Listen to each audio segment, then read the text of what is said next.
Pemirsa, Tenar News TV 9 akan wawancara dengan praktisi hukum Bapak Dr. Alus Yonan Arifin SH.MH berkaitan dengan hak bela negara di Republik Indonesia.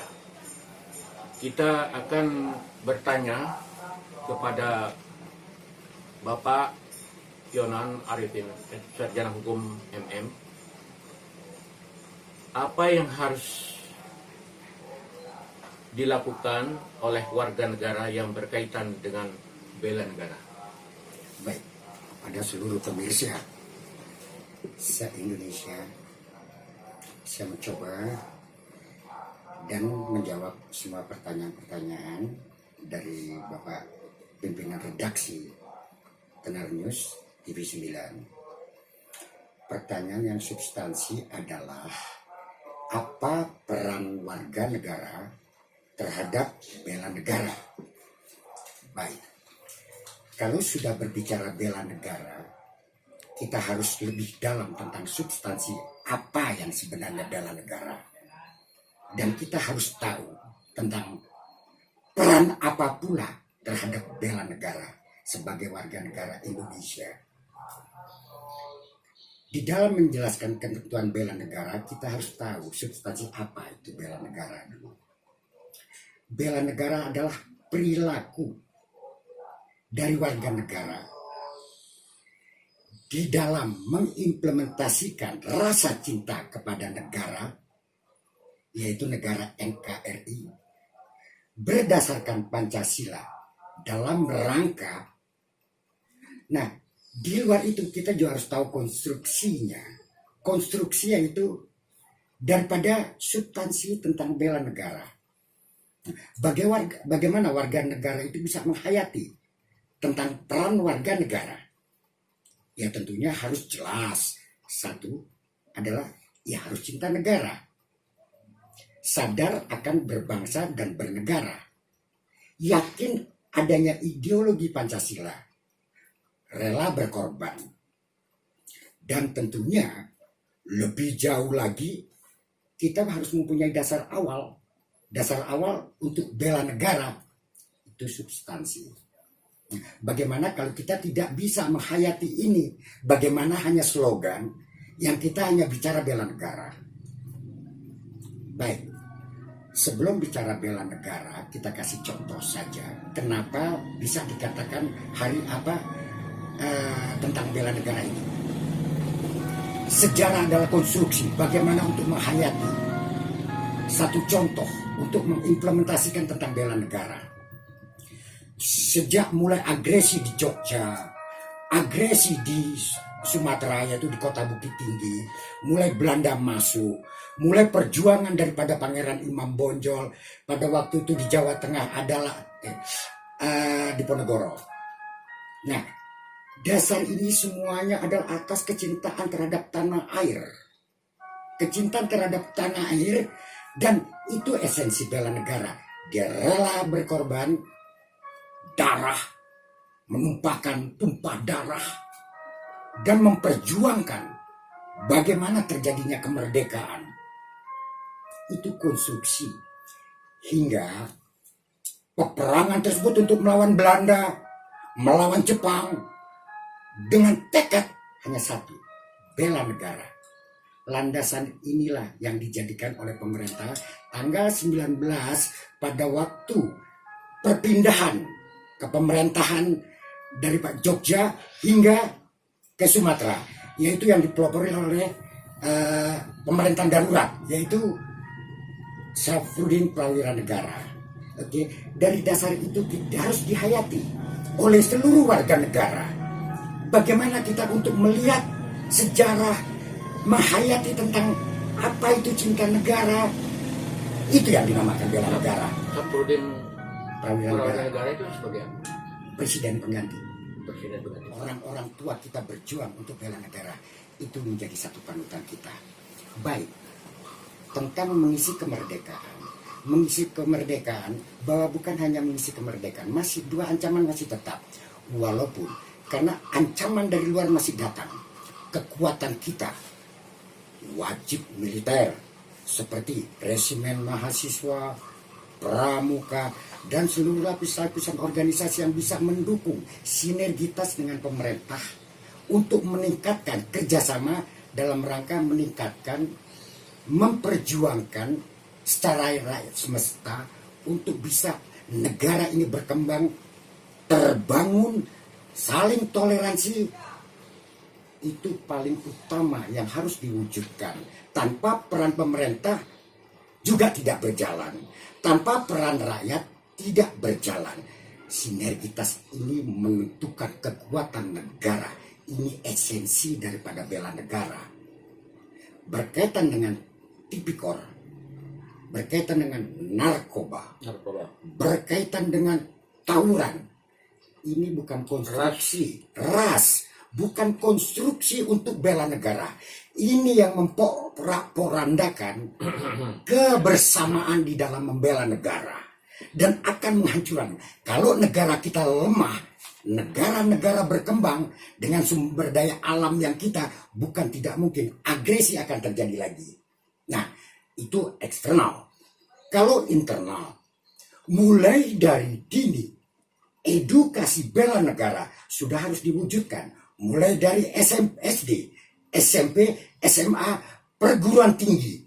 Ini sudah mulai mengamalkan, menghayati peran serta sebagaimana diwajibkan oleh undang-undang di dalam pasal 27 ayat 3 Undang-Undang Dasar 45 dan pasal 30 ayat 1. Semuanya ini adalah menentukan konstruksi wajib peran serta warga negara untuk membela negara, mendukung ketentuan yang tidak bisa saya uraikan pasal 345 berkaitan peran TNI, Polri, rakyat semesta. Dan kalau itu terjalin, insya Allah negara kita tidak akan bisa diintervensi oleh negara kuat apapun. Mantap. Baik, kelanjutan pertanyaan kami. Bagaimana mengisi kemerdekaan ini untuk meningkatkan bela negara agar negara ini kuat menghadapi ancaman baik di dalam maupun di luar.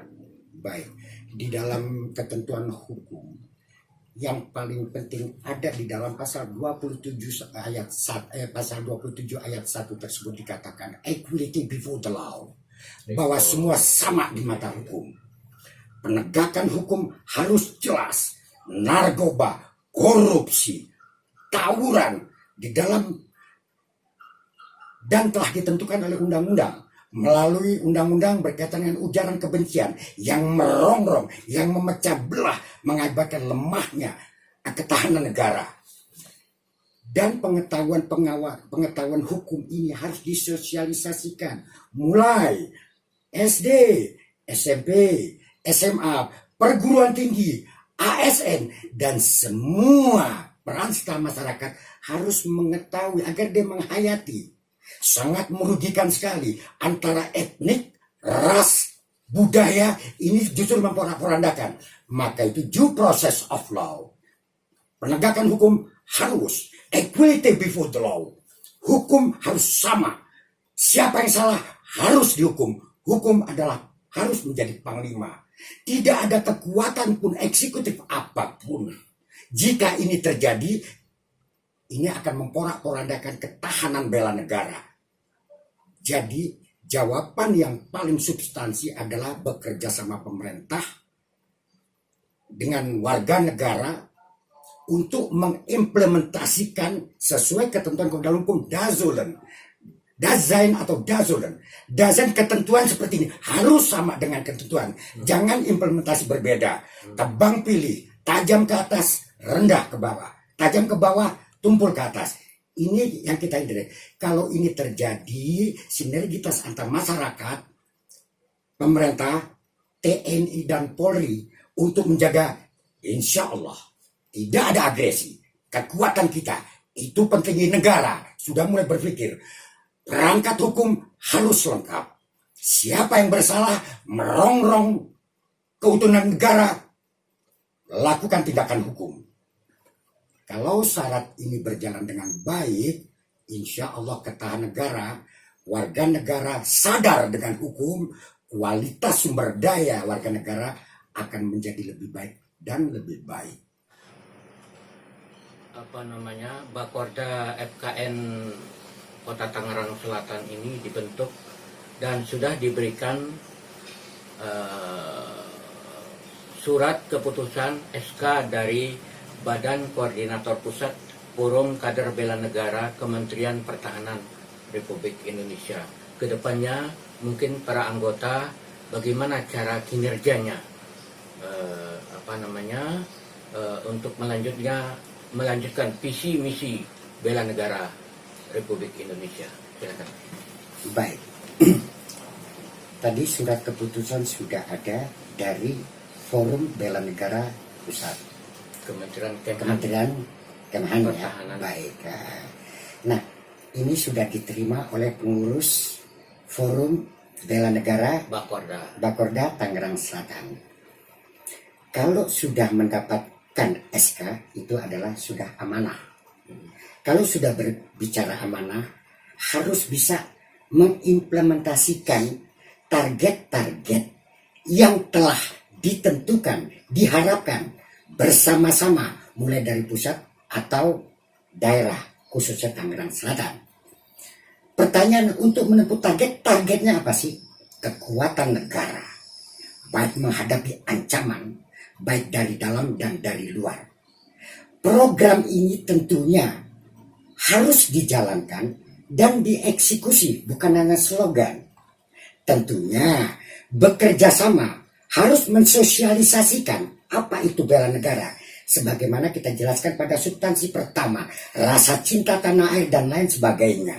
Untuk membela negara, untuk memperkuat berbangsa dan bertanah air.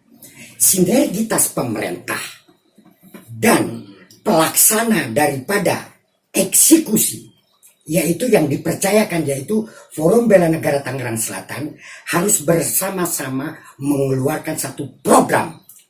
Target output adalah kekuatan negara khususnya Tangerang Selatan. Apa saja contohnya? Sumber daya manusia di Tangerang Selatan harus kualitasnya ditingkatkan. Di dalam pengetahuan dan kerelaan berkorban untuk negara, cinta kepada Pancasila sebagai ideologi, rela berkorban, semua itu harus ditanamkan. Bersama pemerintah menggalang, yaitu melalui apa? Sekolah, cinta, pengetahuan keluarga negara itu prioritas, itu konstruksi agar mereka tahu bahwa apa yang kita katakan tadi, equality before the law, tidak ada yang menyimpang merongrong kepada negara, harus dilakukan penegakan hukum. Dan kedua, equality before the law tersebut bahwa sama di mata hukum, pemerintah melanggar, merongrong kewibawaan negara harus dihukum. Begitu juga rakyat. Ini kewajiban daripada Bakorda Forum Bela Negara Tangerang Selatan. Kualitas ASN-nya harus tahu mana hak, mana yang batil. Harus tahu itu sudah termasuk bela negara. Anak-anak sekolah tawuran, anak-anak sekolah memeras, mereka harus diberikan sosialisasi tentang hukum bahwa ada sanksi. Kalau semua sudah taat hukum dan mengimplementasikan kesejahteraan pada negara, itu sudah meningkatkan kualitas bela negara dalam rangka untuk mempertahankan kekuatan berbangsa dan bernegara.